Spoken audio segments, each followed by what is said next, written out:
Shalom, shalom, shalom, mes chers frères et sœurs à travers le monde. Soyez bénis, que la grâce et la paix du Seigneur soient avec chacun d'entre vous. Nous bénissons le Seigneur encore aujourd'hui d'être avec vous. Vous voyez, je suis dans la joie, mes chers frères et sœurs à travers le monde. Il y a une grande joie qui m'inonde parce que je sais que chacun d'entre vous, vous vous portez à merveille. Vous avez, pour certains d'entre vous, vous avez déjà commencé la rentrée de vos enfants. Vous avez repris vous-même le travail parce que chez nous ici en Europe et puis peut-être aussi en Occident, chacun d'entre nous, peut-être certains d'entre nous ont été en vacances, ils ont profité des vacances, ils ont fait des activités avec leurs enfants, leurs familles et maintenant c'est le retour au travail, le retour à la réalité de la vie. Nous bénissons le Seigneur pour tout ce qu'il fait dans notre vie. Nous bénissons le Seigneur pour le travail que nous avons. Nous bénissons le Seigneur pour les affaires que nous avons. Nous bénissons le Seigneur pour les commerces que nous avons. Parce que nous avons des frères et sœurs qui sont commerçants, d'autres qui sont dans les affaires, d'autres qui sont dans le domaine professionnel. Les activités de chacun est différent d'une personne à l'autre. Mais toutes ces choses-là, ce ne sont que les bénédictions que Dieu nous accorde. Je bénis vraiment le Seigneur ce matin parce que c'est encore un miracle. Dieu a encore fait un miracle aujourd'hui afin que moi, l'apôtre Jean-Paul Lawson, je sois encore debout sur mes deux pieds comme vous me voyez et comme vous m'attendez. Je sais que vous aussi, Dieu a fait ce miracle dans votre vie. Vous êtes aussi également sur vos deux pieds. Que vos familles vont bien, vos enfants vont bien et que tout se passe bien pour vous. Je vous aime mes frères. Que le Seigneur continue à nous aider, à nous montrer toujours sa grâce. Avant de continuer et de donner un mot de prière et entamer l'exhortation que Dieu a mis dans mon cœur pour cette journée, nous sommes bien évidemment le 22 septembre aujourd'hui. Avant de continuer, j'aimerais faire un grand salut, un grand coucou à mon frère, le docteur Barwani Enzo du côté de Granby au Canada pour son enseignement, son exhortation qu'il nous a donné durant un mois sur l'hypocrisie dans l'Église. L'hypocrisie dans l'Église, un enseignement qu'il a tiré dans la parole de Dieu, dans Matthieu 23. Il a pris Matthieu 23, il nous l'a décortiqué en nous montrant comment nous, les enfants de Dieu, nous pouvons nous retrouver dans l'hypocrisie. Si vous n'avez pas encore suivi cet enseignement, je vous assure, allez le suivre. Je crois que très prochainement, je vais essayer de les télécharger et les publier aussi sur ma chaîne. Mais vous pouvez vous rendre directement sur la chaîne YouTube de notre frère, le frère Barwani Enzo du Canada. Vous pouvez aller vous rendre directement sur sa chaîne YouTube et suivre ses enseignements. J'ai partagé cela avec certains de vous, mes frères et sœurs à travers le monde, afin que vous puissiez comprendre la pensée de Dieu. Alors mon frère, shalom à toi, shalom à ta maison. Je profite également pour faire un grand shalom à toutes mes sœurs, shalom à vous. Vous qui priez pour nous, vous qui nous soutenez, vous qui êtes là tous les jours à nous encourager, un shalom, un grand shalom à vous. Je ne vous oublie pas aussi, vous mes frères, à travers le monde, shalom à vous aussi, que la grâce de Dieu inonde nos vies. Soyez bénis. À présent, nous allons prier et nous allons entamer l'exhortation que Dieu a mis dans mon cœur encore pour ce jour. Père éternel, Dieu d'amour, Dieu de grâce, Dieu de paix, nous voici encore devant toi, nous ton peuple, nous tes enfants, nous les rachetés.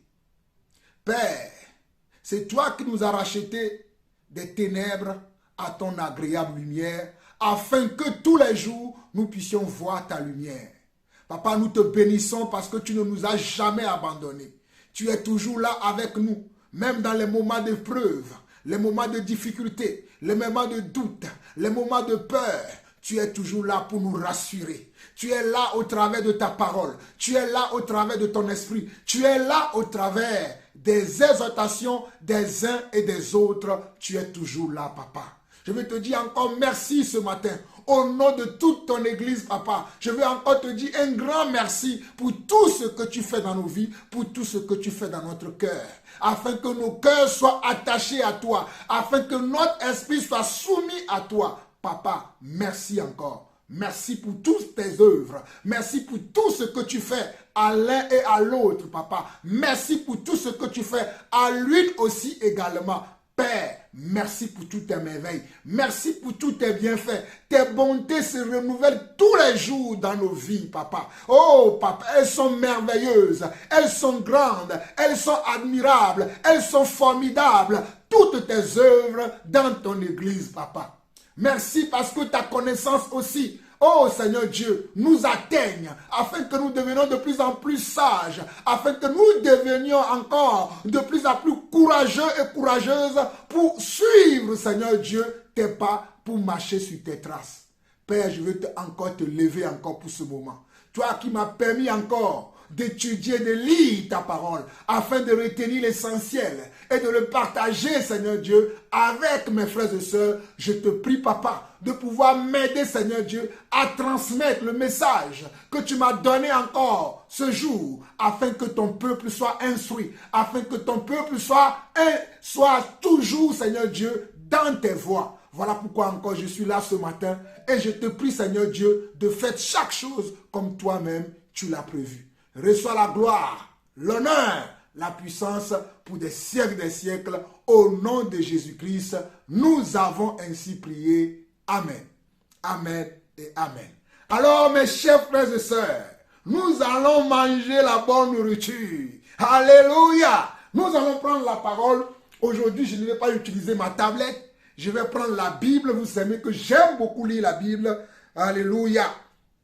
Et nous allons aller dans Matthieu, chapitre 6, le verset 33. Matthieu, chapitre 6, le verset 33. Matthieu, chapitre 6, le verset 33. Soyez bénis, mes frères et sœurs. Oh, alléluia. La joie du Seigneur est ma force. La joie du Seigneur est ma force. Oui, la joie du Seigneur est ma force. La joie du Seigneur est ma force. Oui, la joie du Seigneur est ma force. La joie du Seigneur est ma force. C'est ma force. C'est ma force. Puis c'est ma force. Puis la joie du Seigneur est ma force.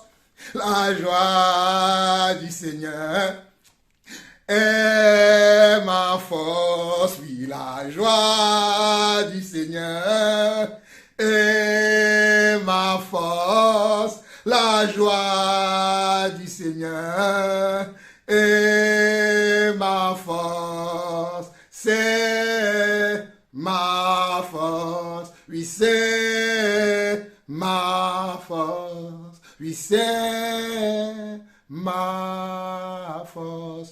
J'espère que chez toi aussi, que la joie du Seigneur est ta force. Si la joie du Seigneur n'est pas encore ta force, mon frère, ma soeur, où que tu sois, je te conseille aujourd'hui, afin que tu fasses que la joie du Seigneur soit ta force. Afin que la joie du Seigneur soit ta force. Et tu verras les grandes choses que Dieu fera dans ta vie. Alors, Matthieu 6, le verset 33, c'est là où nous allons comprendre quelle est la pensée de Dieu pour nous. Mais, nous allons le lire rapidement. Il y a un mais je vais revenir sur le mais. Matthieu 6, 33 dit ceci. Cherchez d'abord son royaume et sa justice, et toutes ces choses vous seront aussi données. Cherchez d'abord son royaume et sa justice, et toutes ces choses vous seront aussi données. Cherchez d'abord son royaume et sa justice, et toutes ces choses vous seront aussi données. Mes chers frères et sœurs, beaucoup d'entre nous se posent la question, comment allons-nous prospérer? Cet enseignement ou cette exhortation est la suite de la prospérité selon Dieu, de la réussite selon Dieu, du succès selon Dieu, du triomphe selon Dieu. je ne parle pas d'après le monde. Je parle d'après les Écritures. Regardez, là je vous lis la Bible juive complète. Et moi je vous parle d'après les Écritures. Je répète encore, je vous parle d'après les Écritures. Et nous sommes en train de parler comment prospérer selon Dieu.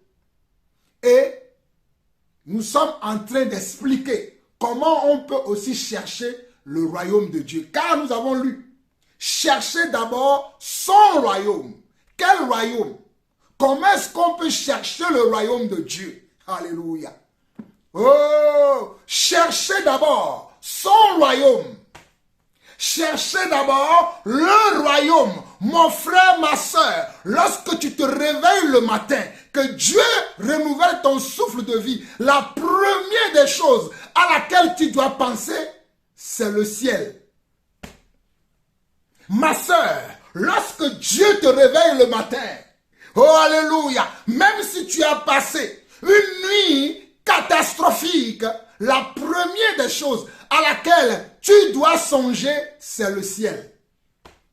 Oh, c'est le royaume de Dieu. C'est la présence de Dieu. Le ciel, c'est le royaume de Dieu. C'est la présence de Dieu. Ou bien, c'est encore la maison du Seigneur. C'est la première des choses à laquelle nous devons penser lorsque Dieu renouvelle tous les jours son souffle de vie. Lorsque Dieu renouvelle tous les jours son souffle de vie dans nos vies. Croyez-moi, chacun d'entre nous reçoit tous les jours le renouvellement. Je répète encore ce mot, le renouvellement du souffle de vie du Seigneur. Mais la première des choses à laquelle vous et moi, nous devons penser lorsque nous recevons ce renouvellement de souffle de vie, c'est que nous devons penser au royaume du Seigneur. Ce n'est pas d'abord de penser à ton entreprise. Ce n'est pas d'abord de penser comment à ton mariage. Ce n'est pas encore de penser, ce n'est pas encore le moment de penser comment à l'avenir de tes enfants. Quoique c'est important de penser à l'avenir de tes enfants.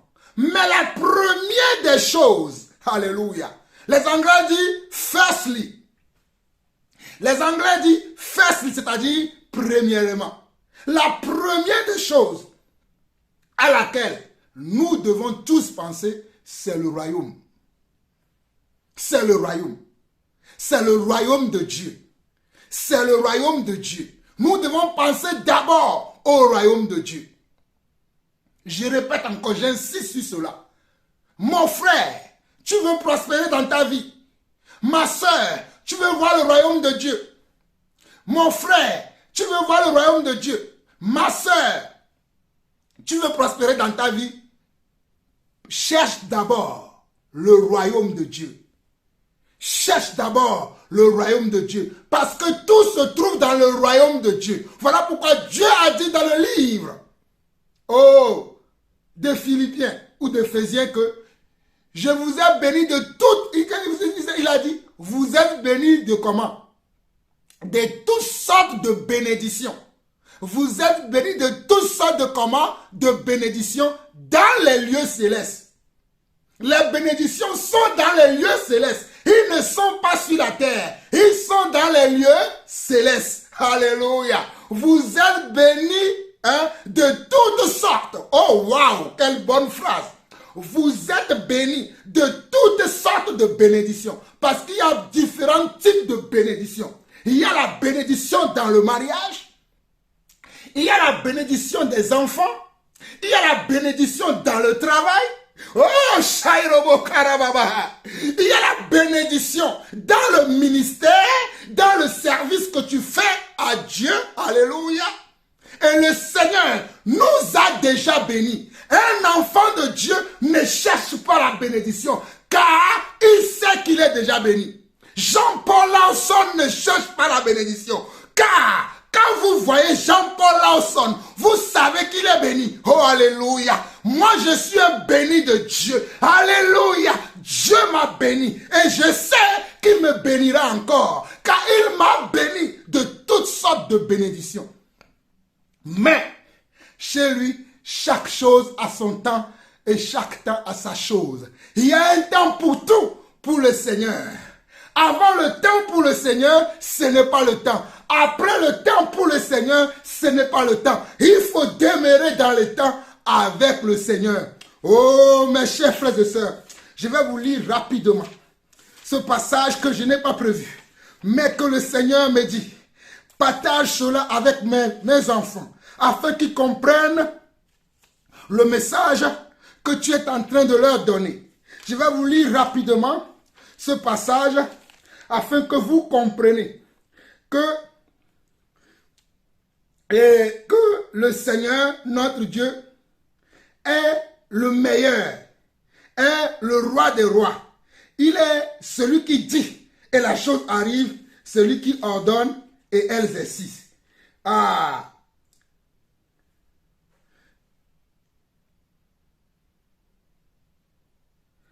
Je crois que c'est plutôt... Je vais trouver le passage. Je suis en train de chercher un passage. Je vais le trouver.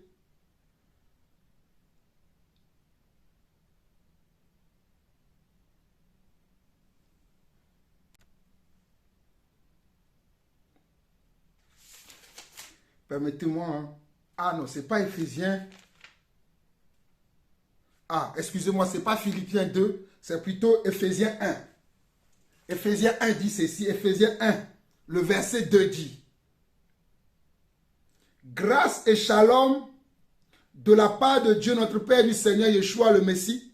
Verset 3 qui dit, loué soit Adonai, Père de notre Seigneur Yeshua le Messie, qui nous a bénis dans le Messie par toutes sortes de bénédictions spirituelles dans les lieux célestes. Éphésiens 1, le verset 3 dit, loué soit Adonai, Père de notre Seigneur, Yeshua le Messie, qui nous a bénis dans le Messie. La bénédiction se trouve dans le Messie et non hors du Messie, par toutes sortes de bénédictions spirituelles dans les lieux célestes. Béni soit comment? Adonai. Adonai veut dire Dieu. Béni soit Hachem. Béni soit Elohim. Père de notre Seigneur Yeshua, le Messie, qui nous a bénis dans le Messie. La bénédiction ne se trouve pas hors du Messie. Alléluia. La bénédiction de Dieu ne se trouve pas hors du Messie. Il se trouve dans le Messie. Tu dois venir dans le Messie pour avoir la bénédiction. Alléluia. Tu dois être dans le Messie pour avoir la bénédiction. Mais si tu es en dehors du Messie, tu n'auras jamais la bénédiction. Mais la bénédiction se trouve dans le Messie. Alléluia. Est-ce que vous comprenez cela? La bénédiction de Dieu se trouve dans le Messie. Je vais m'expliquer. Hein. Mais comprenez d'abord. Loué soit Adonai, Père de notre Seigneur Yeshua, le Messie, qui nous a bénis dans le Messie. Il nous a bénis comment? Dans le Messie. Pas en dehors du Messie. Mais dans le Messie, par toutes sortes de bénédictions spirituelles dans les lieux célestes. Voilà pourquoi je me permettais tout à l'heure de vous dire que lorsque vous vous levez le matin, la première des choses à laquelle vous devez penser, ce n'est pas d'abord votre travail. Ce n'est pas d'abord vos conjoints ou bien votre conjoint. Ce n'est pas d'abord vos enfants. Ce n'est pas d'abord votre entreprise, votre société. Ce n'est pas d'abord le rêve que vous avez fait hier. Vous devez d'abord penser comment? Au royaume de Dieu. Vous devez penser d'abord au royaume de Dieu. Car Matthieu 6, 33 dit, cherchez premièrement. Oh, alléluia. Matthieu 6, 33 dit, cherchez d'abord. Cherchez d'abord. Avant toute chose que tu entreprends, que tu projettes, que tu désires, avant toutes tes envies, la première des envies que vous devez avoir, que nous devons avoir, c'est le royaume. Mes chers frères et sœurs, je vais vous raconter un petit témoignage de ma vie personnellement, avant de continuer. Mes frères et sœurs, lorsque j'ai compris que la première des choses que moi, Jean-Paul Lawson, je devais chercher avant de chercher toutes choses dans ma vie, Mes frères et sœurs peuvent le témoigner. Voilà pourquoi même mes études universitaires, je les repris plus tard, à l'âge de 40 ans. C'est que je me suis dit, je vais servir d'abord le Seigneur. Et pour servir le Seigneur, je n'ai pas la sagesse que j'ai aujourd'hui là. Je n'avais pas cette sagesse là à l'époque. Donc je pensais que je devais aller dans une communauté religieuse et commencer à servir dans cette communauté. Je pensais également que je devais aller à l'école biblique, apprendre à connaître la parole de Dieu, et je l'ai fait. Je l'ai fait. Je ne regrette pas. Parce que la sagesse que j'ai aujourd'hui, si j'avais cette sagesse-là à l'époque, je ne perdrais pas tout le temps là que j'ai perdu dans tous ces systèmes-là. Mais je rends grâce à Dieu parce que tous ces systèmes-là m'ont permis d'avoir de l'expérience, m'ont permis de comprendre beaucoup de choses. Je ne rejette pas ces choses. Il y a des choses qui ne sont pas bonnes là-dedans, mais il y a des choses qui sont bonnes là-dedans. Donc, j'ai fait 3 années d'école biblique. 2 années officielles et il y avait une année supplémentaire. Et j'ai commencé à faire ce qu'on appelle encore dans ce ministère-là dans lequel j'évoluais, l'école du ministère. Tu dois faire encore 7 ans là-dedans. J'étais encore là-dedans. Lorsque la sagesse de Dieu m'a attrapé maintenant pour me dire, mon fils, tu n'as pas besoin de tout ça pour me servir. J'étais déjà équipé. Mais comprenez, mes chers frères et sœurs, mes parents m'ont envoyé en Europe pour que je puisse aller comment? Aller me chercher. Écoutez-moi très bien. Je dis bien, mes parents, ma mère, une revendeuse m'a envoyé en Europe pour que je puisse aller me chercher et pouvoir m'occuper de ma famille. Moi, je vais aller à l'école biblique pour chercher à connaître Dieu et servir Dieu. Qu'est-ce que mes parents vont penser de moi? Vous voyez la mentalité que j'avais depuis? C'est chercher le royaume. Et c'est ce que je faisais. Je n'avais rien à donner à ma mère, à ma chère maman que j'aime beaucoup à la fin du mois parce que je ne gagnais rien. Je perdais mon temps dans l'église. Je perdais mon temps dans l'école biblique à étudier la parole de Dieu, à connaître Dieu. Je perdais mon temps à faire cela parce que je voulais servir Dieu. Je veux connaître Dieu. Je veux connaître Dieu pour pouvoir le servir du mieux que je peux. En utilisant mes moyens, j'étais à l'école biblique.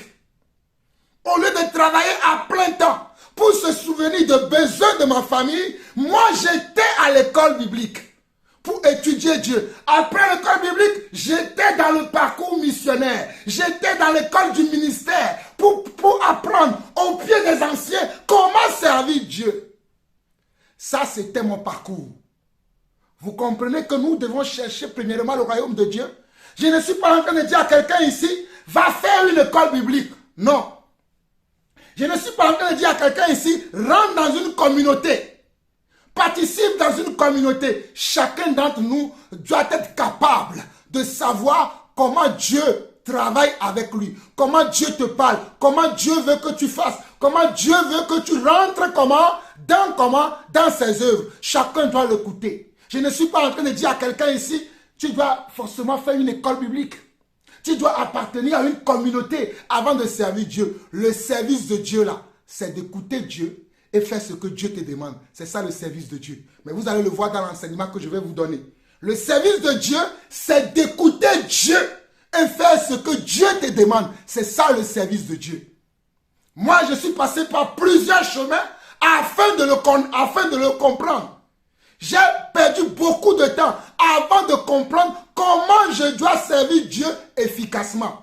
Vous qui m'écoutez, vous mes frères et sœurs à travers le monde, surtout vous les serviteurs de Dieu qui m'écoutez, ne perdez pas ce temps-là que moi j'ai perdu. Je me sers de mon expérience afin de vous éviter de perdre du temps.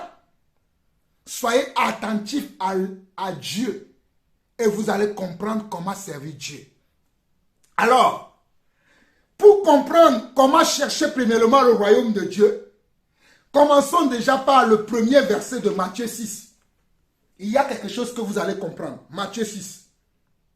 Il dit ceci. Matthieu 6, le premier verset dit, « Gardez-vous d'étaler devant les hommes vos actes de tzedaka pour vous faire remarquer d'eux. Vos actes de tzedaka veut dire vos actes d'aumône, vos actes de bienfaisance. Sinon, vous n'aurez pas de récompense de votre Père Céleste. Quand donc tu fais tzedaka, c'est-à-dire quand tu fais l'aumône, ne fais pas sonner la trompette devant toi pour être loué par les hommes comme le font les hypocrites dans les synagogues et dans les rues. Je répète encore ces deux phrases. Gardez-vous d'étaler devant les hommes vos actes de, de tzedaka. Et je viens de vous expliquer que tzedaka, c'est un mot hébreu qui veut dire aumône, qui veut dire don, qui veut dire bienfaisance. Bon, il dit, gardez-vous d'étaler devant les hommes vos actes de tzedaka pour vous faire remarquer d'eux. Sinon, vous n'aurez pas de récompense de votre Père Céleste. Au fait, si tu fais des aumônes, comme je vois beaucoup d'associations le faire, lorsqu'ils vont donner des choses aux gens, ils vont inviter des médias.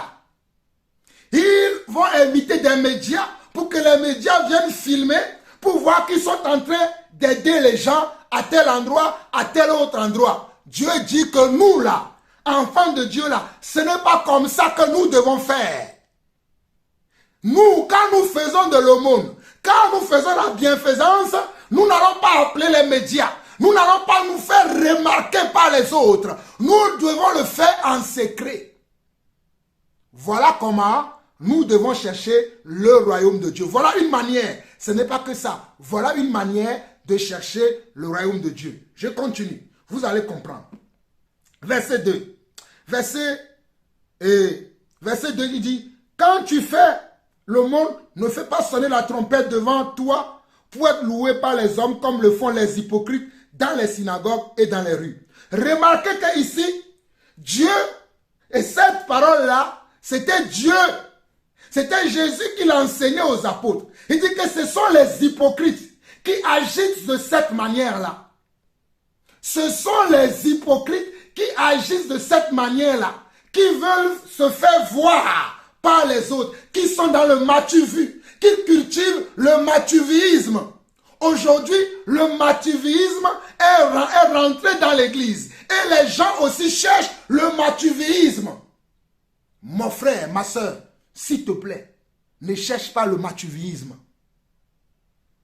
Ne sois pas un hypocrite. Ne fais pas les choses pour te faire remarquer par les autres. Fais les choses pour te faire remarquer par le Seigneur. Alléluia. Fais les choses pour te faire remarquer par le Seigneur. Nous continuons. Alléluia. Verset 3. Mais toi, quand tu fais tzedaka, que ta main gauche ne sache pas ce que fait ta main droite. Ainsi, tu auras fait tzedaka dans le secret et ton Père qui voit ce que tu fais dans le secret te récompensera. Vous avez vu? Toi, quand tu fais le monde, ne sonne pas de la trompette. Ne va pas crier dans la rue, oui, j'ai fait de l'aumône, j'ai donné tel montant à tel frère, j'ai donné tel montant à telle sœur, j'ai aidé telle église, j'ai aidé tel frère. Je ne suis pas en train de dire que nous ne pouvons pas donner des exemples de ce que nous faisons dans notre vie. On peut donner un exemple des actes de foi, des actes d'encouragement, des actes que nous posons parce que nous aimons le Seigneur, nous aimons nos frères. Nous pouvons donner des exemples, nous pouvons donner des témoignages par rapport à ça. Ce n'est pas ce que je suis en train de dire, que quand tu fais des choses, tu ne dois pas en parler. Tu peux en parler, mais dans quelles circonstances tu parles? C'est là la différence. Parce qu'ici, il est dit, mais toi, quand tu fais tzedaka, que ta main gauche ne sache pas ce que tu fais, ne sache pas ce que fait ta main droite. Ainsi, tu auras fait tzedaka dans le secret et ton Père qui voit ce que tu fais dans le secret te récompensera. En d'autres mots, le Seigneur veut nous dire simplement, lorsque nous pratiquons de l'aumône, nous ne devons pas le faire de la manière du monde. Nous ne devons pas le faire de la manière des gens qui cultivent le culte de la personnalité, qui aiment qu'on les applaudisse, qui aiment qu'on les félicite, qui aiment qu'on dise de bien d'eux. Surtout c'est ça. Ces gens-là aiment qu'on dise de bonnes choses d'eux. Qu'on ne dit que de bonnes choses d'eux. Mes chers frères et sœurs, je sais que les gens ne disent pas de bonnes choses de moi et ça ne me dérange pas. On n'a pas dit de bonnes choses de Jésus. On n'a pas dit de bonnes choses de Jésus. Alors mon frère, ma soeur, lorsque tu donnes de l'aumône, n'attends pas que les gens voient ce que tu fais. Fais-le pour le royaume des cieux. Fais-le pour le Seigneur. Soutiens tes frères, soutiens tes soeurs, soutiens le frère qui t'enseigne, soutiens le ministre de Dieu qui t'enseigne, soutiens l'apôtre, soutiens le prophète, soutiens le pasteur, soutiens comment l'évangéliste, soutiens l'enseignant de la parole, le docteur de la parole qui t'enseigne. Du peu que tu peux, fais-le. Mais fais-le en cachette. Ne va pas dire à tel frère, oh tu sais le frère Jean-Paul, c'est moi qui soutiens son ministère. Ne va pas dire à telle autre sœur, oh, le frère Jean-Paul, je l'ai soutenu plusieurs fois. Non. Il peut arriver que tu donnes un témoignage pour encourager les autres à le faire. Ça, c'est bien. Mais ne sonne pas de la trompette quand tu fais de l'aumône. Oh, tu sais, ma soeur, aujourd'hui, le frère, là, il a un logement. C'est moi qui l'ai aidé. C'est moi qui l'ai trouvé ce logement-là. Le Seigneur nous interdit de faire ça. Mais dans le monde, c'est ce que les gens font. Quand ils aident quelqu'un, ils sont, oh alléluia, ils vont l'étaler, ils appellent les médias. Aujourd'hui sur TikTok, sur Facebook et sur tous les réseaux sociaux, vous allez voir comment les gens étalent leurs œuvres de bienfaisance, leurs œuvres de dons, tout ce qu'ils font, ils l'étalent. Mes chers frères et sœurs, cela ne doit pas être notre manière de fonctionnement. Nous, quand nous donnons, quand nous encourageons, quand nous félicitons, quand nous admirons nos frères et sœurs et que nous les aidons, nous le faisons dans le secret. Voilà pourquoi le Seigneur a dit que ta main droite ne sache pas ce que ta main gauche donne. Et que ta main gauche ne sache pas ce que ta main droite donne. Ce que tu fais, tu dois le faire dans le secret pour que le Seigneur notre Dieu te récompense. Je crois que vous avez assez compris parce que je peux traîner sur ce sujet-là jusqu'à 1 heure de temps. Mais je vais vous dire beaucoup de choses dans cette exhortation. Verset 5, il dit, quand vous priez, ne soyez pas comme les hypocrites qui aiment prier debout dans les synagogues et au coin des rues pour être vus des hommes. Vous voyez? Quand vous priez, ne soyez pas comme les hypocrites. Le Seigneur déteste les hypocrites. Le Seigneur n'aime pas les hypocrites. Oh, Shaima Kabaha. Le Seigneur, notre Dieu Yeshua, Amashia, déteste les hypocrites.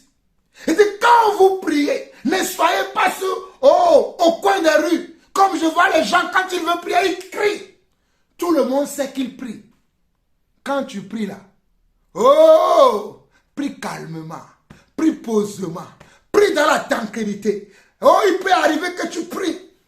Le Seigneur te saisit, tu pries à voix haute, mais tu ne le fais pas exprès pour te faire remarquer par les autres. Ça, c'est différent. Il peut arriver que dans ta prière, tu prends un zèle d'autorité pour menacer le malin, pour menacer les démons, pour menacer le diable. Mais mon frère, ma soeur, tu ne le fais pas pour impressionner les uns ou les autres. Tu le fais sous l'inspiration de l'esprit. Alors Dieu dira amen à ta prière parce que tu n'es pas un hypocrite ou une hypocrite. Alléluia. Quand vous priez, ne soyez pas comme les hypocrites qui aiment prier debout dans les synagogues et au coin des rues pour être vus des hommes. Dans les temples, même dans nos assemblées, même dans nos assemblées chrétiennes, quand nous prions, nous ne devons pas faire du tapage. Il y a tellement du tapage dans les églises aujourd'hui que le monde est en train de fermer les églises. En tout cas, je ne sais pas pour vous, mais moi dans mon pays d'origine, les églises font tellement de bruit qu'il y a eu un circulaire qui est sorti par le gouvernement pour interdire aux églises de faire du bruit. Nous Nous n'avons pas compris que servir Dieu là, c'est l'attitude du cœur que Dieu regarde. C'est l'attitude de ton cœur. C'est l'attitude de ta pensée que Dieu regarde. Ce n'est pas tes paroles que Dieu va regarder. C'est d'abord ton attitude, ton comportement, ton caractère, ta façon de faire, tes manières de faire les choses. C'est ce que Dieu regarde. Et la motivation, quelle est la motivation qui te pousse à faire cette chose-là? C'est ce que Dieu va regarder. Quelle est la motivation qui t'anime? Quel est le but pour lequel tu fais cette chose-là? C'est ce que Dieu va regarder. Mais dans nos assemblées aujourd'hui, on nous a appris à faire du spectacle. On nous a appris à faire du spectacle. Donc quand il n'y a pas de spectacle dans nos assemblées, il n'y a pas Dieu. Oh my God. Hey, quand il n'y a pas de spectacle aujourd'hui, il n'y a pas Dieu. Et vous allez voir, il y a un système à la mode aujourd'hui qui est venu des anglo-saxons, qui est venu des États-Unis. C'est que les gens prient en faisant des choses bizarres. Je n'arrive même pas à faire comment ils font. J'ai reçu beaucoup de vidéos où des frères et sœurs m'interrogeaient par rapport à ça.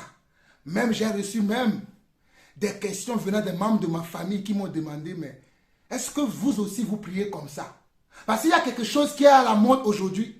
C'est prier et faire des gestes bizarres dans la prière. Oh, Shaira Mama Soko, je n'arrive même pas à faire. Mais si vous suivez les réseaux sociaux, vous allez voir. Les gens ils prient, mais ils ont une terminaison dans la prière qui est bizarre. Et ils prient, oh Shairi.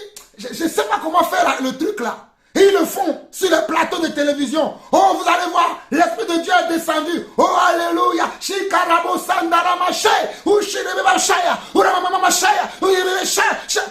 ne comprends même pas ce que les gens disent. Parce qu'ils veulent, et les gens croient que c'est comme ça qu'ils doivent prier. Les gens croient que c'est comme ça qu'ils doivent parler. Je n'arrive même pas à les imiter parce que je ne comprends pas ça. Ça devient tellement une absurdité. Ça devient tellement quelque chose qui est comme un non-sens. Mais c'est ce qui est à la mode. Quand tu pries maintenant, tu dois faire du spectacle. Tu dois dire des choses insensées dans ta prière. Et les gens gobent ça. Mais regardez ce que le Seigneur nous dit dans Matthieu 6. Nous sommes en train de voir comment chercher le royaume de Dieu. Nous sommes en train de voir comment chercher le royaume de Dieu, comment prospérer selon Dieu. Regardez. Il dit, et quand vous priez, verset 5, quand vous priez, ne soyez pas comme les hypocrites qui aiment prier debout dans les synagogues et au coin des rues pour être vus des hommes. Oui, je vous le dis, ils ont déjà leur récompense. Vous voyez? Oui, je vous le dis, ils ont déjà leur récompense. Leur récompense c'était quoi? C'est que le voisin a dit, ah, tu as bien prié aujourd'hui, hein? Ah, c'est bien. C'est ça sa récompense. Mais Dieu ne l'a pas exaucé.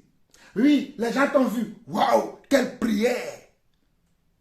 Oui, c'est ça sa récompense. Mais Dieu n'a pas exaucé. Waouh, je suis touché par ta prière. C'est ça. Mais quand tu pries, lisons. Oh, alléluia. Mais toi, quand tu pries, entre dans ta chambre, ferme la porte et prie ton Père dans le secret. Ton Père qui voit ce que tu fais dans le secret te récompensera. Le Seigneur nous dit que lorsque nous, qui sommes les élus de Dieu, nous prions, nous devons le faire en secret, en cachette, dans le calme. Pas dans le brouhaha, pas dans le bruit, pas dans le tambouronnage, mais dans le calme. Je vois même des fois que la prière est accompagnée dans les assemblées. Je vois que la prière des fois est accompagnée par le bruit des timbales, de la batterie, du piano. Je dis, mais ça c'est la prière. La prière est différente de la louange. On peut accompagner nos louanges avec nos instruments. Car le Seigneur lui-même, il dit comment? Louez-moi comment? Avec les instruments de musique. Avec les cymbales retentissantes. Avec la harpe. Bien, et d'autres instruments que le Seigneur a dit. Mais quand nous prions, la prière, ce n'est pas de la louange. Mais je vois même la prière être accompagnée par les instruments de musique. Et tu entends les instruments sonner. finalement, les gens ne peuvent même pas dire Amen à ce que le conducteur de la prière dit. Les gens ne peuvent même pas dire Amen à cela parce que le bruit qu'il y a autour. Waouh!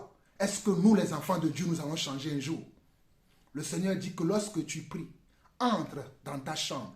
Entre dans ta chambre, ça veut dire tu ne veux pas quitter la communauté pour aller rentrer dans ta maison. C'est-à-dire le lieu dans lequel tu es. Tu dois créer comment? Oh, alléluia! Tu dois créer comment? Tu dois créer comment? Une atmosphère. Ou bien comment on dit? Une atmosphère. Une atmosphère de calme. De quelqu'un qui est comment? Qui est soumis à Dieu. De quelqu'un qui est attentif à Dieu. Parce que lorsque nous prions, nous parlons à Dieu. Et Dieu aussi peut nous répondre. Mais lorsque nous sommes dans le brouhaha, comment est-ce que Dieu peut nous répondre? Ou bien Dieu va nous répondre, nous n'allons pas l'entendre. Parce que nous sommes en train de faire du bruit. Inutilement. Hein? Lorsque tu pries, Dieu aussi peut te parler. Parce que la prière, c'est une demande que tu fais. C'est une demande que tu fais à comment? À un être supérieur. Et l'être supérieur peut te répondre. Mais pendant que tu pries, si tu fais autre chose en même temps, si tu es maintenant encore attaché à autre chose, est-ce que Dieu va écouter ce que tu fais? Donc quand tu pries, tu dois créer une atmosphère de comment? De respect, d'humilité, de crainte de Dieu, de sérieux, pour que Dieu puisse t'écouter. Voilà pourquoi Dieu dit que quand tu pries, entre dans ta chambre, ferme ta chambre, c'est-à-dire ferme-toi par rapport à tout ce qui se passe autour de toi. C'est ça, lorsque nous prions, nous devons nous fermer par rapport à tout ce qui se passe autour de nous. Même si nous sommes dans l'assemblée, tu dois comment te fermer par rapport à tout ce qui se passe autour de toi. Voilà pourquoi dans nos prières, nous ne sommes même pas concentrés. Pour parler à Dieu comme cela se doit. Pour demander les choses à Dieu comme cela se doit. Parce que nous sommes comment? Nous sommes comment? Dans le spectacle. Que les gens voient que je sais prier mieux qu'eux. Que les gens voient que je sais mieux qu'eux. Donc tout ce que je vais dire, c'est dans le but comment? C'est dans le but de montrer à l'autre que moi je connais mieux que lui. Que moi je sais mieux que lui. Que moi je peux plus que lui. C'est dans le but d'épater nos frères et sœurs. C'est dans le but comment? De se montrer aux autres. Ce n'est pas dans le but d'avoir un cœur comment? Un cœur repentant devant le Seigneur. Un cœur qui cherche le Seigneur. Un cœur qui veut voir le Seigneur. Un cœur qui attend une réponse de Dieu. Le Seigneur nous dit, mes chers frères et sœurs, le Seigneur nous dit que lorsque nous prions, nous devons fermer les issues qui sont là. Toutes les issues doivent être fermées. Ta pensée doit être connectée au ciel. Ton esprit doit être connecté au ciel. Tu ne dois plus demeurer sur la terre parce que tu es en train de parler au roi des rois. Tu es en train de communiquer avec le roi des rois. Alors tu te déconnectes de la terre. Tu te déconnectes de tout ce qu'il y a autour de toi et tu te connectes au ciel. Voilà pourquoi nos prières ne sont pas exaucées.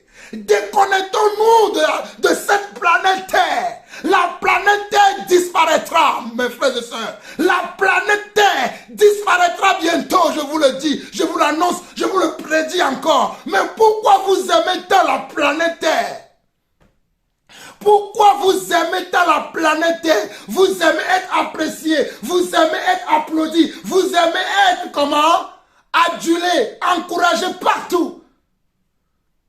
Sois calme lorsque tu pries.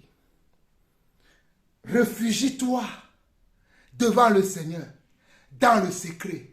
Et Dieu va t'écouter, Dieu va t'exaucer. Regardez la parole. Oh, j'aime la parole. Oh, alléluia. Nous étions au verset 6, qui dit, mais toi, quand tu pries, entre dans ta chambre, ferme la porte et prie. Ton Père prie et prie ton Père dans le secret. Ton Père qui voit ce que tu fais dans le secret te récompensera. Je vous bénis, vous toutes mes frères et sœurs qui prient pour moi dans le secret. Le Seigneur m'encourage grâce à vos prières. Continuez à prier pour moi. Merci pour vos prières. Merci. Merci, que le Seigneur vous bénisse. Verset 7, il dit, et quand vous priez, ne rabâchez pas sans cesse les mêmes paroles comme le font les païens qui pensent que Dieu les entendra mieux s'ils parlent beaucoup. Regardez. Et quand vous priez, ne rabâchez pas sans cesse les mêmes paroles, comme le font les païens qui pensent que Dieu les entendra mieux s'ils parlent beaucoup. Ne soyez pas comme eux, car Dieu, votre Père, sait de quoi vous avez besoin avant que vous le lui demandiez. Vous donc priez de cette manière. Nous allons venir de la manière dont Jésus parle. Mais il dit que lorsque nous prions, nous ne devons pas rabâcher les mêmes paroles et croire que c'est parce que nous rabâchons les mêmes paroles que nous serons exaucés.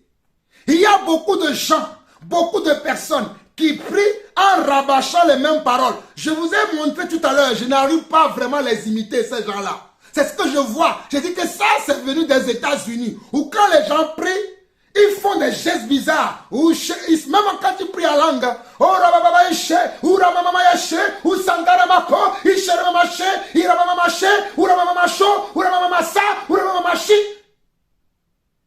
ça, c'est rabâcher les mêmes paroles. C'est rabâcher les mêmes paroles. En pensant que c'est un rabâchant. Qu'est-ce que le Seigneur dit? Le Seigneur dit que ce sont les païens.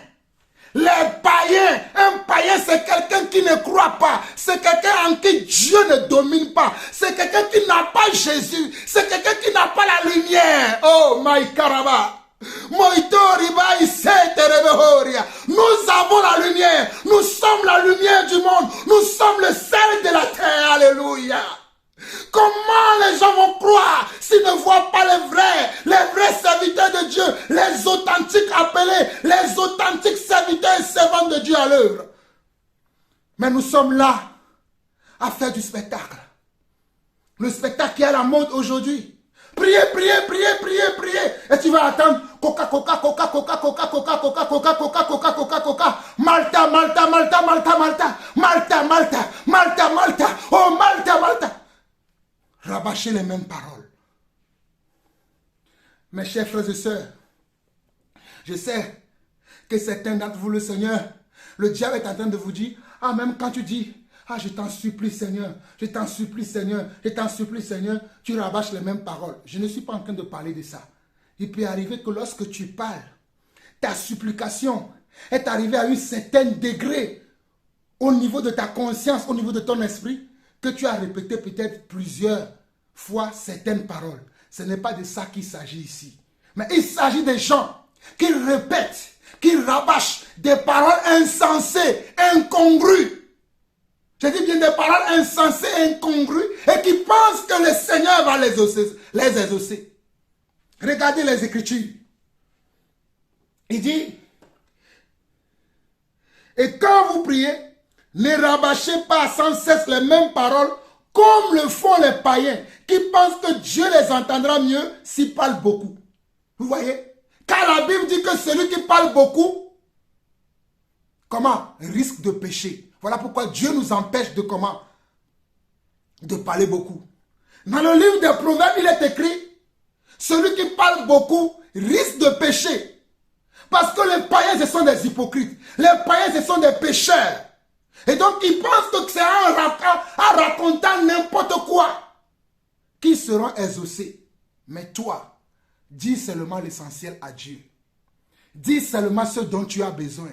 Dis seulement tes envies à Dieu. Dis seulement tes craintes. Parle de tes craintes à Dieu. Parle de ce dont tu as besoin. Parle de ce dont tu es en manque. Et le Seigneur te répondra. Je continue. Il dit, ne soyez pas comme eux, car Dieu, votre Père, sait de quoi vous avez besoin quand vous le lui demandiez. Vous donc priez de cette manière. Il dit, notre Père qui est au ciel, que ton nom soit saint. Voilà comment nous devons prier. Notre Père qui est au ciel, que ton nom soit sanctifié, que ton nom soit saint. Que ton règne vienne et que ta volonté soit faite sur la terre comme au ciel. Voilà comment nous devons prier. Donne-nous la nourriture dont nous avons besoin aujourd'hui. Pardonne-nous le mal que nous faisons, comme nous-mêmes nous pardonnons à ceux qui nous ont fait du tort. Ne nous expose pas à des épreuves difficiles, mais garde-nous du malin, Car la royauté, la puissance et la gloire sont pour toi pour toujours. Amen. Regardez la fin. Le verset 13 qui dit, ne nous expose pas à des épreuves difficiles. Dans d'autres versions, il dit, ne nous expose pas à la tentation. La tentation dont on parle, c'est à des épreuves difficiles, des épreuves qui seront au-dessus de notre foi. Dieu ne peut pas nous donner des épreuves qui seront au-dessus de notre foi. Si Dieu voit que ta foi est à l'échelle 2, tu auras une épreuve à l'échelle 2. Si Dieu voit que ta foi est à l'échelle 10, tu auras une épreuve à l'échelle 10. Mais Dieu ne te donnera jamais une épreuve qui est à l'échelle 75 alors que tu es à l'échelle 10. Je répète cette parole-là pour que vous compreniez. Matthieu 6, 13. Ne nous expose pas à des épreuves difficiles, mais garde-nous du malin, car la royauté, la puissance et la gloire sont à toi pour toujours. Regardez, il dit, ne nous expose pas à des épreuves difficiles, mais garde-nous du malin. Le Seigneur nous gardera toujours du malin. Voilà pourquoi il dit, quand vous dites, ne nous expose pas à des épreuves difficiles, dites aussi, garde-nous du malin. Préserve-nous du malin. Préserve-nous du tentateur.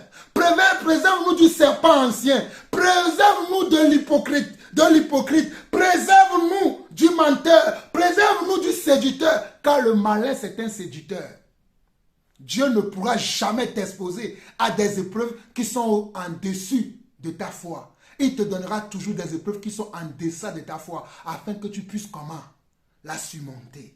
Mais avant là, il nous dit, nous devons dire dans notre prière, notre Père qui est au ciel, que ton nom soit comment? Soit saint. Le nom de Dieu doit être sanctifié dans nos vies.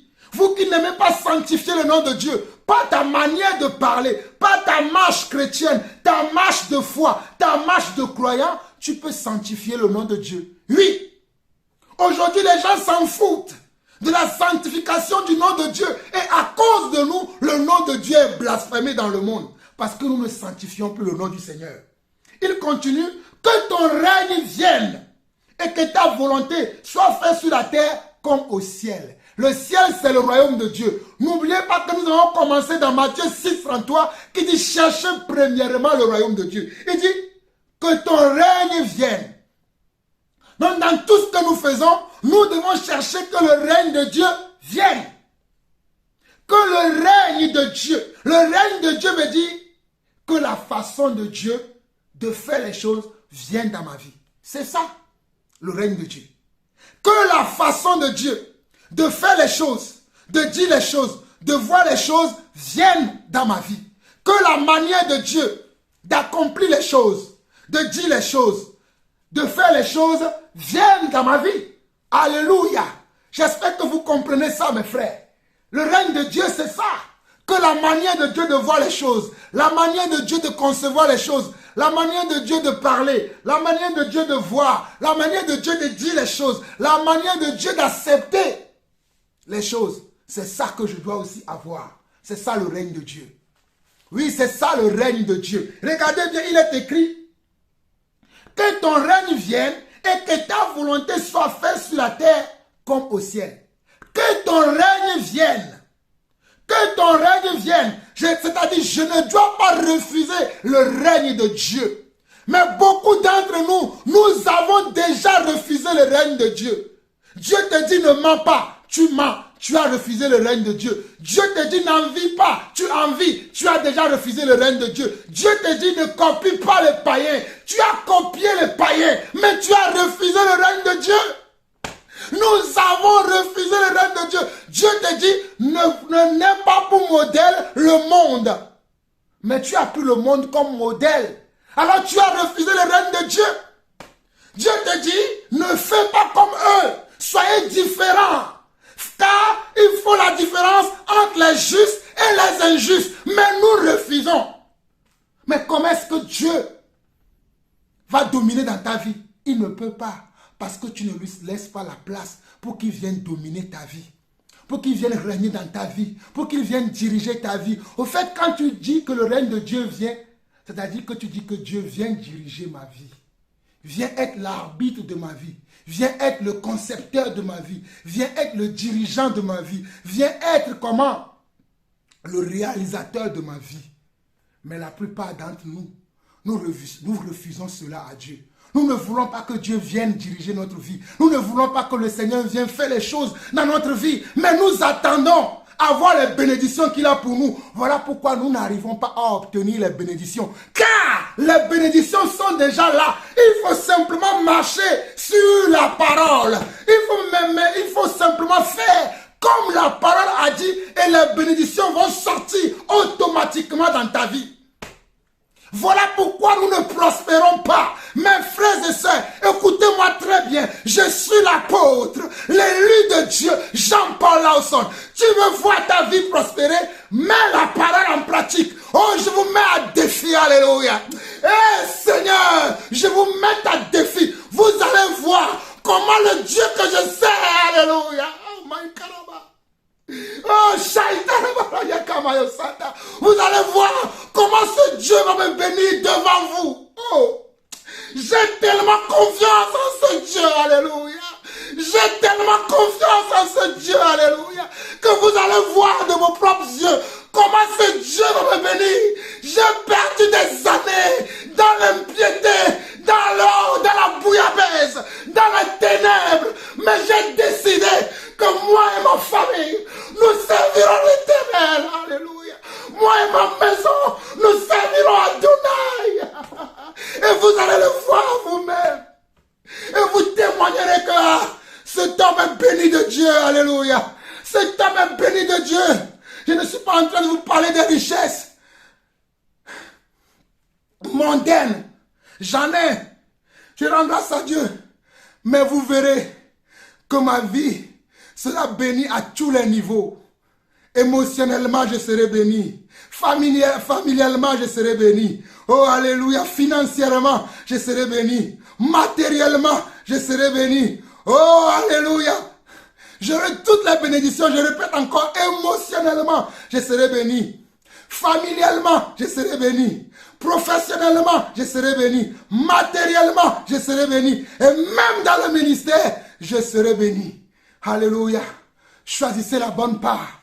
Demandez que le règne de Dieu vienne dans votre vie. Fuyez le règne du monde. Fuyez la domination du monde. Fuyez la domination du monde. Ne soyons pas des hypocrites. Ne soyons pas des païens dans la maison de Dieu, pensant que nous sommes des chrétiens, pensant que nous sommes des disciples, pensant que nous sommes des croyants. Oh, alléluia. Je suis béni de la tête jusqu'aux pieds. Je suis béni. Oh, alléluia. Dis à ton voisin, dis à ta voisine, je suis béni. Non pas de la manière du monde, mais de la manière de Dieu. Alléluia. Moi, je suis béni. Je suis béni. Et vous allez voir vous-même. Vous allez témoigner. Continuons, continuons. Nous avons presque fini cette exhortation. Continuons rapidement. Et il dit, donne-nous la nourriture dont nous avons besoin aujourd'hui. Le Seigneur nous donnera toujours la nourriture du jour. Il ne nous donnera pas au-delà et il ne nous donnera pas en deçà. S'il y a au-delà, ce sera pour les jours prochains à venir. Voilà pourquoi tu dois cultiver de la sagesse, que lorsque tu gagnes beaucoup, tu dois mettre un peu de côté. Ça aussi, ça fait partie de comment? Ça fait partie de la prospérité selon Dieu. Quand Dieu te donne au-delà de ce que tu as besoin aujourd'hui, ne garde pas tout. Ne dépense pas tout. Ne mange pas tout. N'utilise pas tout. Épargne un peu de côté parce qu'il y aura des jours difficiles qui vont arriver. Souvenez-vous de Joseph. Dans les 7 années d'abondance, Joseph a su épargner pour les 7 années comment? Des sécheresses. Je répète encore, souvenons-nous de Joseph. Dans les années d'abondance, 7 ans d'années d'abondance, Joseph a épargné parce que derrière les années d'abondance, il y a eu les années de sécheresse, les années de famille. Et c'est par rapport à ce que Joseph a pu épargner qu'il a pu comment? Qu'il a pu subvenir à ses besoins, aux besoins du peuple, aux besoins du monde entier à cette période-là. La sagesse, c'est chez notre Dieu. Ce n'est jamais dans le monde. Je continue. Pardonne-nous le mal que nous faisons, comme nous-mêmes, nous pardonnons à ceux qui nous ont fait du tort. Il peut arriver qu'un enfant de Dieu fait du mal. Il peut arriver qu'un enfant de Dieu fait du mal. Voilà pourquoi le Seigneur dit ici, demandez à Dieu qu'il vous pardonne le mal que vous faites, de la même manière que vous aussi, vous pardonnez à ceux qui vous font mal, à ceux qui vous font tort. Il peut arriver qu'un enfant de Dieu fait mal les choses. Il m'arrive encore de faire mal les choses. En tout cas, moi, je ne dis pas que je suis arrivé, que je suis parfait en tout.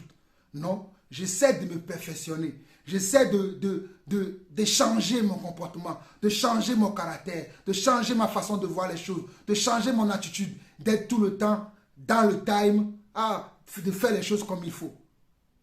Voilà pourquoi je sais que je dois aussi demander pardon à Dieu. Parce que des fois, je fais mal. Mais mon but, le but que je poursuis, c'est d'être tout le temps comme Dieu. C'est d'agir comme Dieu. Mes frères, le temps presse. Je vais vous lire un passage très rapidement dans 1 Roi chapitre 3. On va lire du verset 4 à 15 rapidement pour finir là.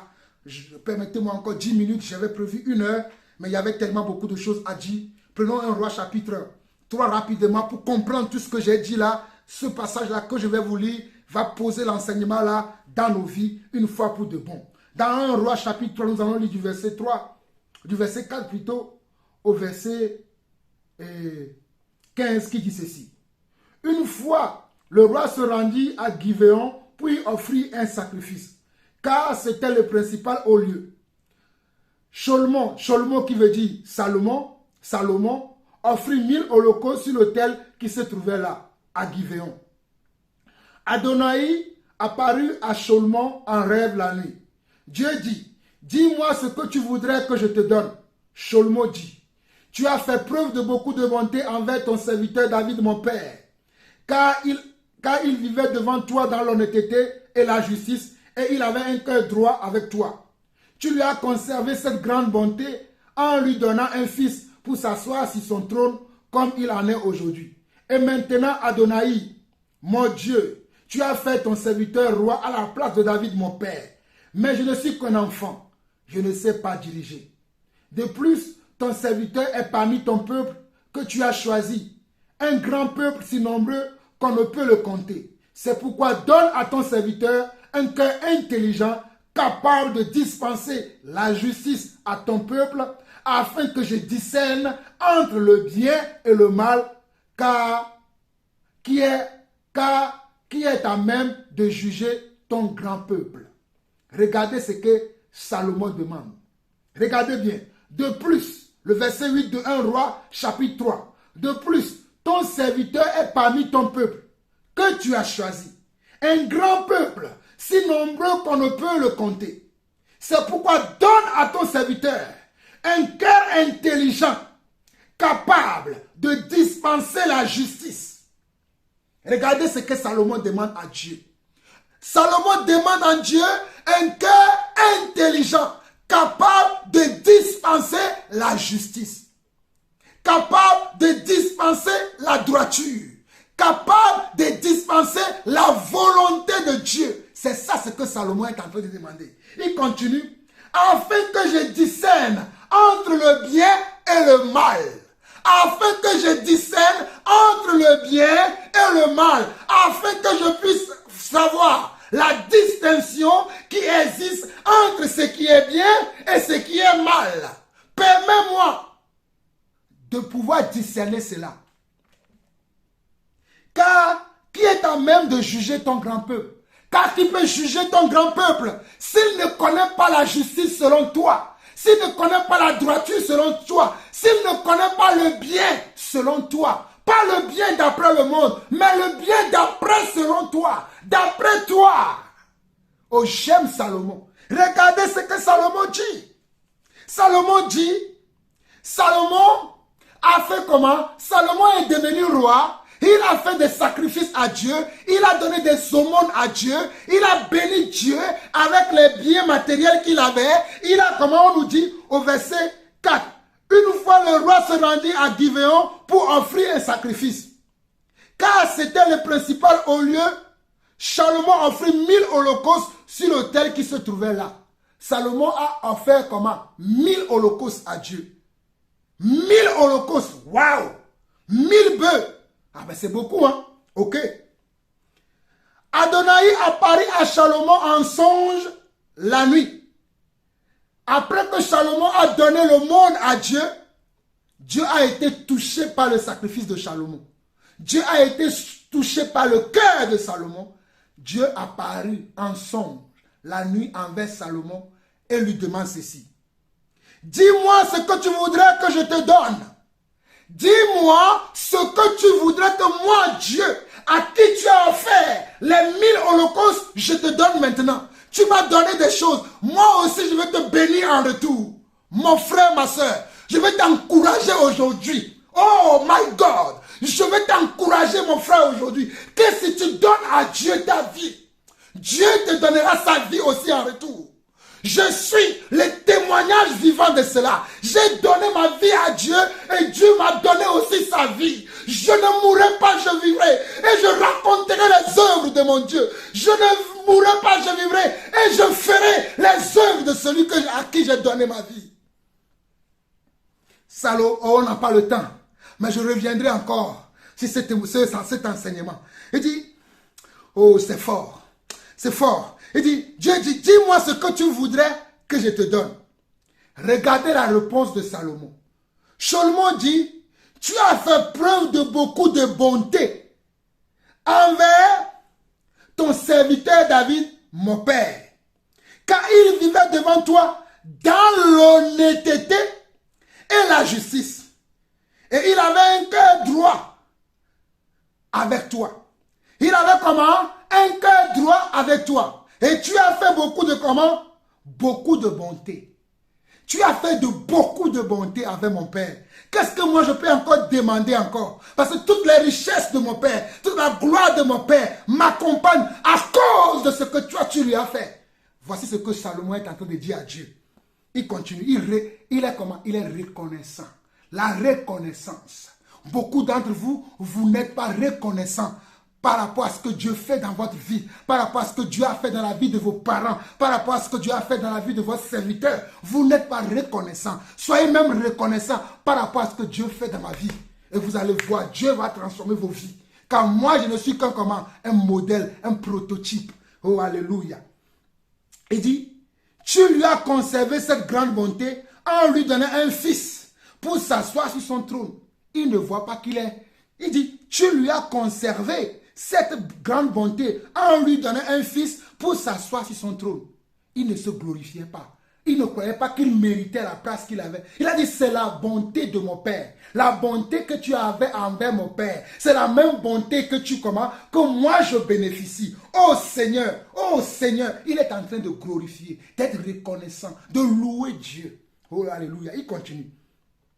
Tu as fait ton serviteur roi à la place de David, mon père.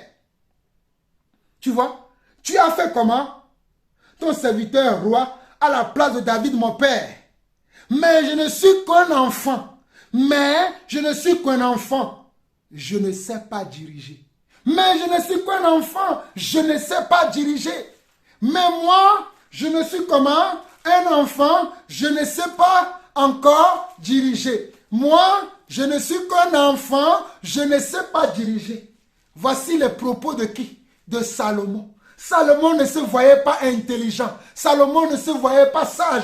Salomon ne se voyait pas méritant. Il sait que c'est par grâce. Il sait que c'est par grâce qu'il est arrivé à là où il est arrivé. Il sait que c'est par grâce qu'il est arrivé à là où il est arrivé. Il le sait. Et voilà pourquoi il le dit au Seigneur. Qu'est-ce que toi tu dis de toi, de ta vie? Tu te glorifies de qui tu es? Qu'as-tu que tu n'as pas reçu? Si tu l'as reçu, pourquoi te glorifies-tu, a dit Paul dans 1 Corinthiens?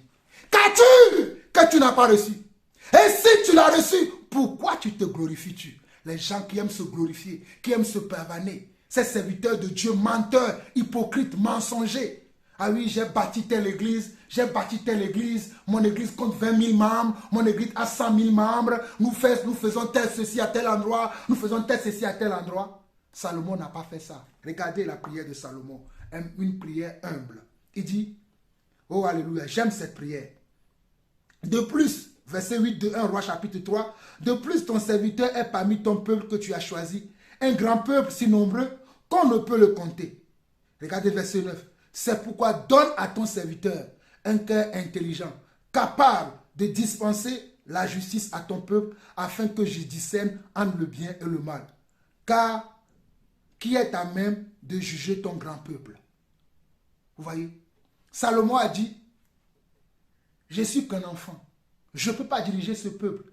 Tu me demandes ce que tu veux me donner? Donne-moi alors quoi? Donne-moi un cœur intelligent. Donne-moi un cœur intelligent. Donne-moi un cœur intelligent capable. Un cœur intelligent capable de dispenser la justice. Souvenez-vous de Matthieu chapitre 6, 33. Cherchez premièrement la justice. Salomon avait compris cela. Voilà pourquoi il avait du succès dans sa vie. Voilà pourquoi il avait du triomphe dans sa vie. Voilà pourquoi il a réussi sa vie. Même si à la fin, il s'est détourné du Seigneur, nous le verrons plus tard. Mais au départ, il avait bien compris le système. Il avait bien compris ce qu'il devait faire. Il avait compris ce qui devait toucher le cœur de Dieu. Il dit, c'est pourquoi donne à ton serviteur un cœur intelligent, capable de dispenser la justice à ton peuple, afin que je discerne entre le bien et le mal, car qui est à même de juger ton grand peuple. Verset 10, nous allons finir, parce que je vais prendre encore 5 minutes pour finir, et nous verrons ça plus tard. Nous verrons, j'ai beaucoup de choses à vous montrer, mes frères. Moi, je suis rempli de l'amour de Dieu. Je suis rempli de la parole de Dieu. Je suis rempli de l'intelligence de la justice selon Dieu. Et je l'applique à ma vie. Et je vais vous encourager à l'appliquer aussi à votre vie. Il dit verset 10. Verset 10, il dit, ce que Salomon avait demandé dans sa requête, plus à Adonai. Ce que Salomon avait demandé dans sa prière, plus à Dieu. La demande de Salomon a touché le cœur de Dieu. Dieu lui dit, puisque tu as fait cette requête, au lieu de demander pour toi une longue vie, voilà les choses que nous demandons, ou des richesses, ou la mort de tes ennemis, mais que tu as demandé pour toi de l'intelligence, pour discerner la justice, je fais ce que tu as demandé. Je fais comment? Ce que toi, Salomon, tu m'as demandé, je le fais. Et il dit quoi? Je te donne un cœur sage et intelligent, de sorte qu'il n'y en aura jamais eu personne comme toi et qu'il n'y en aura jamais plus personne comme toi. Je te donne aussi ce que tu n'as pas demandé, des richesses et de l'honneur, plus que tout autre roi de ton vivant. Plus que tout autre roi de ton vivant. Waouh! Quelle bénédiction! Éphésiens chapitre 1, verset 3. Nous sommes bénis de toutes sortes de bénédictions dans les lieux célestes en Yeshua le Messie. Voilà la preuve que nous sommes bénis de toutes sortes de bénédictions. Alors ne venez pas me dire, j'ai besoin de faire comme le monde pour avoir la bénédiction. Moi je dis non. Jean-Paul Lawson ne fera jamais comme le monde. L'apôtre Jean-Paul Lawson ne fera jamais comme le monde. J'aime mes méthodes, mes manières de faire. Ça ne plaît pas à ma famille, je m'en moque. Ça ne plaît pas à mes frères et sœurs, je m'en moque. Ça plaît à Dieu, cela me suffit. Cela me suffit. Ça ne plaît pas à mes collaborateurs, à mes amis, à mes frères, serviteurs de Dieu, je m'en moque. Ça plaît à Dieu, cela me suffit. Regardez ce que Dieu dit. Oh, j'aime la parole de Dieu. Alléluia. Oh, je bénisse le Seigneur. Oh, alléluia. Alléluia. Ce que Salomon avait demandé dans sa requête, nous sommes dans 1 Roi 3, le verset 10 qui dit, ce que Salomon avait demandé dans sa requête, plus tard à Adonai. Dieu lui dit, puisque tu as fait cette requête, au lieu de demander pour toi une longue vie ou des richesses ou la mort de tes ennemis, mais que tu as demandé pour toi de l'intelligence pour discerner la justice. Je fais ce que tu as demandé. Je te donne un cœur sage et intelligent, de sorte qu'il n'y en a jamais eu personne comme toi et qu'il n'y en aura jamais plus personne comme toi. Regardez ce que Dieu fait. Je fais ce que tu as demandé. Quand nous demandons selon sa volonté, il nous exauce. Alléluia. Quand nous demandons, demandez et l'on vous donnera. Cherchez et vous trouverez. Frappez et l'on vous ouvrira.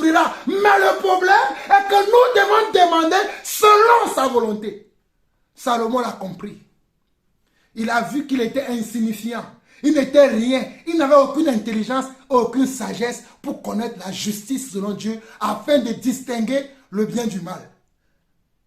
C'est ce qu'il fallait demander. Toi, tu es là, donne-moi un mari. Toi, tu es là, donne-moi un enfant. Toi, tu es là, que mes ennemis meurent. Toi, tu es là, donne-moi un travail. Hé, tu n'as pas compris. Tu n'as pas compris. Verset 12, je termine. Verset 12 à 15. Je fais ce que tu as demandé. Je te donne un cœur sage et intelligent, de sorte qu'il n'y en aura jamais eu personne comme toi et qu'il n'y en aura jamais plus personne comme toi. Je te donne aussi ce que tu n'as pas demandé, des richesses et de l'honneur, plus que tout autre roi de ton vivant. Des richesses et de l'honneur. Et croyez-moi, Salomon a eu de l'honneur. Vous verrez quand je vais continuer cet enseignement dans les autres parties, vous verrez comment Salomon a été dans la déchéance après, parce qu'il a commencé à faire comme les autres. Il n'est pas resté dans les lois du Seigneur comme il avait démarré. Il a commencé à faire comme les autres. Et c'est là où il a été déchu du piédestal, de là où Dieu l'a placé. Mais si toi et moi, nous demeurons là où Dieu nous a placés, nous ne serons jamais déchus. Je continue.